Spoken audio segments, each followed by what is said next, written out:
Syrian asylum seeker who came to the UK here 3 months ago and has had to leave his wife and children behind. Thanks so much for coming to join us this morning. We're also going to speak as well to Besat and Bled Buyupi, who are former refugees from Kosovo who came over some time ago and can bring us up to date with how they've been getting on.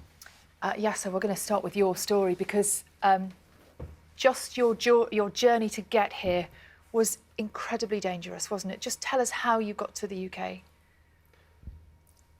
It was dangerous because the boat was small, inflatable boat, and a big number of people in, 45, with children and women. It was very hard for us to see, like, children sleeping during the journey.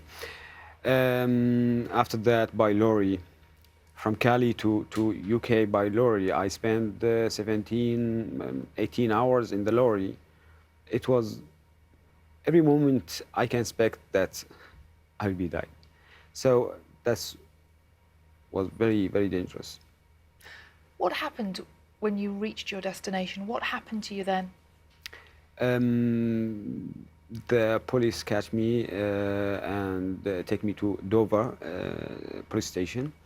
I interviewed by the Home Office, and now I'm 3 months ago. I'm waiting for the determination, like the decision of my case by Home Office. And you've left your wife and two young daughters back at home. Yeah. What do you hope will happen to them? Will they be able to come here? Yeah, of course. When I see small daughter here, like cycling, I remember that. I hope that one day I see my daughters like that. And when I thinking about that, I feel sad and sorry for the Syrian children, for all that still in Syria, with a lot of suffering, like, the war there. How much contact are you able to have with your family back in Syria at the moment, Yes? Actually, the internet is not good there. So I'm just writing by WhatsApp, Viber, that's every day. Yes. But I guess technicalities make it tough. Sometimes you don't hear for a while. Excuse me? Sometimes it's difficult having communication. Yeah. Actually, the eldest daughter is with my ex-wife in Damascus, in the suburb of Damascus. I haven't contacted them for 2 months. So it's very difficult. But my youngest daughter with my wife near the Turkish border, so it's easier then. Yeah. Let's wind the clock back, if we can, it was back in 1999, the Kosovo crisis. And of course, many refugees sought asylum here. Among them, these two brothers, and you were 13 at the time. Absolutely. What are your memories of seeking asylum, being refugees, being in the same situation as some of the children we've seen in Hungary this morning? Yeah, I mean, obviously it's heartbreaking to see some of these pictures coming out from obviously from the Turkish border and obviously in Europe as well.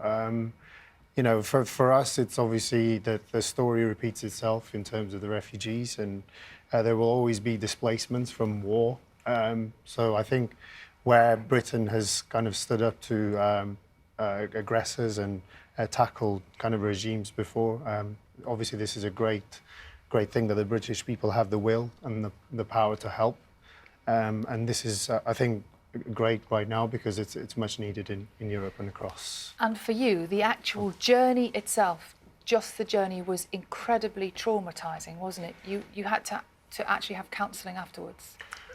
Yeah, I mean, in terms of when we arrived here, I don't think anyone kind of going through any conflict will kind of not suffer any kind of obviously traumatic stress. And I think obviously we're grateful that we obviously were flown here to the UK and the medical help that we got here. So in terms of the actual journey itself, the most difficult part for us has been in Kosovo. For 2 years, moving around from place to place, trying to seek sort of refuge and safety because of the sort of the genocide that was happening there from the Serbs.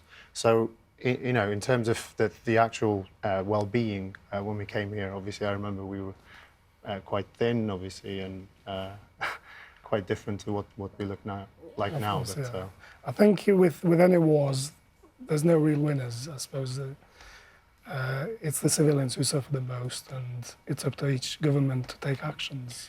You talk about government action. I mean, the government here apparently has changed its policy in the last couple of days and says that it will take thousands more Syrian migrants. There are still a lot of people, there'll be people watching this morning, though, who worry that Britain is full and shouldn't be encouraging migration. Do you understand that view as well? I do, and I think, you know, we have to obviously be very careful. It's a very complicated scenario, and I think it's important to state that these people are not migrants in terms of, I think the word immigration and refugees, they're very two different concepts, you know.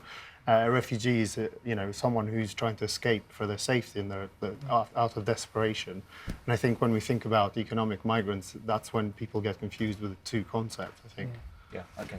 Thank you both very much indeed for Thank coming you. in. And Yasser, again, thank you for sharing your story with us. We wish you well. Thank you.